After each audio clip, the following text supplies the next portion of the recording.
ధ్యానం ద్వారా ఎంతో మంది యువత వారి జీవితంలో వెలుగులు నింపుకున్నారండి. అలాంటి వారిలో ప్రతిరోజు కొద్దిమంది మన ముందుకు వచ్చి వాళ్ళ అనుభవాలు, వాళ్ళ యొక్క ధ్యాన అనుభవాలు షేర్ చేసుకుంటున్నారు. అందులో భాగంగా ఈరోజు మన దగ్గరికి అనుభవాలు చేసి కొద్దిమంది ఉన్నారు. సో అందులో ముఖ్యంగా పవిత్ర గారు, ఒకసారి ఆమెకు వెల్కమ్ చెప్తూ గట్టి క్లాప్ చేద్దాము. ముందుగా ఇక్కడ ఇంత పెద్ద స్టేజ్ మనందరికీ ప్రతిదీ ప్రాక్టికల్గా నేర్చుకోవడానికి అరేంజ్ చేసిన మన మాస్టర్స్ అందరికీ కృతజ్ఞతలు చెప్పుకుందాము. ఇక్కడ ట్రూత్ ఫర్ యూత్లో మెయిన్గా మనం చూసింది ఏంటంటే, ఎక్కడైనా మనకి జస్ట్ నాలెడ్జ్ ఇన్ఫర్మేషన్ తీసుకుంటూ ఉంటాము, కానీ ఇక్కడ మనకి ఏం చేశారంటే ఇన్ఫర్మేషన్తో పాటు ప్రాక్టికల్గా కూడా చెప్పారు మనకి. అవునా కదా? ప్రాక్టికల్గా కూడా చేపించారు. థ్యాంక్ యూ అనేది ఎలా చెప్పాలి, థ్యాంక్స్ గివింగ్ అనేది ఎలా చెప్పాలి, గ్రాటిట్యూడ్ అనేది మనం ఎలా ప్రాక్టికల్గా మనం అప్లై చేయాలి అనేది చాలా చాలా చెప్పారు కదా ఇక్కడ. అలాగే మనం ఎప్పుడైనా ఇన్ఫర్మేషన్ ఎక్కువ తీసుకునే దానికంటే ఒక్కరు తీసుకున్నా కానీ అది అప్లై చేయడం, ప్రాక్టికల్గా అప్లై చేయడం చాలా ముఖ్యం. మనందరికీ అదే ప్రాబ్లం. అదనేది చాలా ఇక్కడ ఓన్లీ ఇన్ఫర్మేషన్ కాకుండా ప్రాక్టికల్గా కూడా చాలా బాగా చెప్పారని నేను అనుకుంటున్నాను. 10 days అటెండ్ అయ్యారు కదా మీరందరూ. ఇంకా నేను కూడా రాము మాస్టర్ ద్వారా కనెక్ట్ అయ్యాను మెడిటేషన్కి.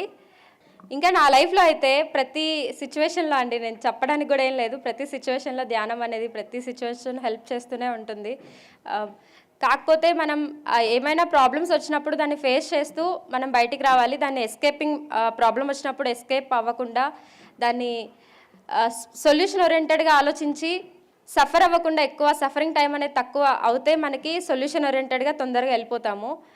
అదే మనము ఎప్పుడు మనకి ఆ సఫరింగ్ స్టేజ్ నుంచి తొందరగా బయటకు పడతాము అంటే, ఏదైనా ప్రాబ్లం వచ్చినప్పుడు ఫస్ట్ మనం బాధపడతాం. అవునా కదా? బాధ అనేది ఉంటుంది. ఆ బాధ అనేది ఎక్కువ రోజులు ఉండకుండా సొల్యూషన్ ఓరియంటెడ్గా వెళ్ళాలి అంటే మనకి సత్యం తెలియాల్సిందే. అసలు ఎందుకు ఆ ప్రాబ్లం వచ్చింది అనేది.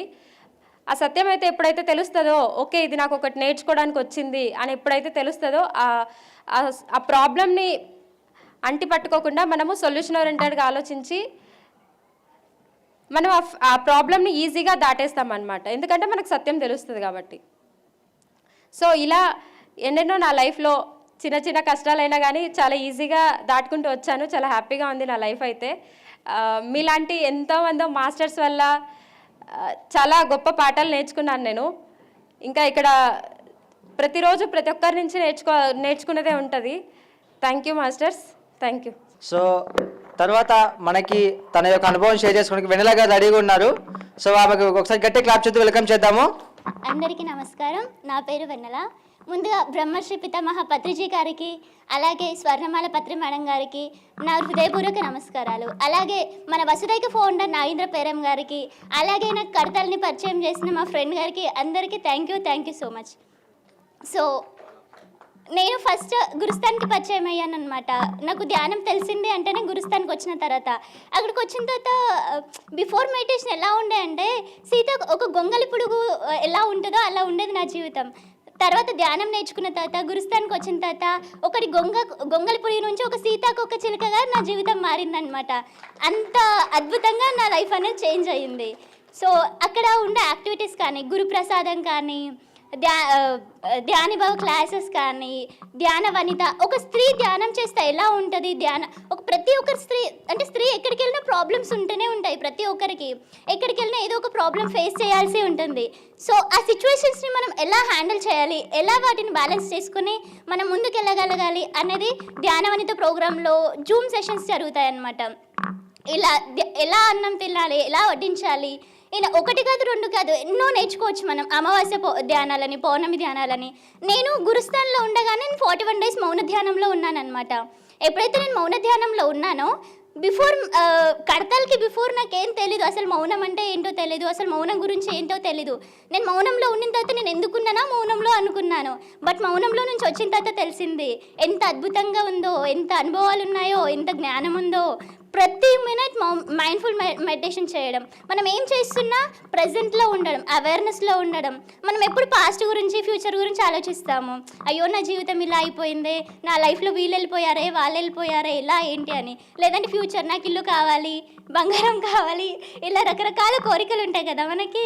సో అలాంటివన్నీ కాకుండా ఒక ఇల్లు కట్టుకుందాం అనుకున్నాం అనుకో, అది ఒక కోరిక.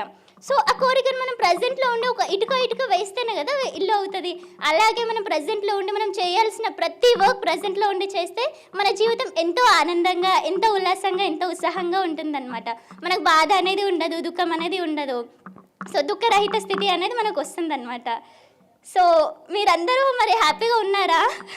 నేనైతే చాలా అద్భుతంగా ఉన్నాను. ఇంత హ్యాపీనెస్ నాకు ఎక్కడి నుంచి వచ్చింది అంటే కేవలం ధ్యానం చేయడం ద్వారానే వచ్చింది. మేము ప్రొఫెషనల్గా సీఏ చదువుకుంటున్నాము, జాబ్ చేస్తుంటాము.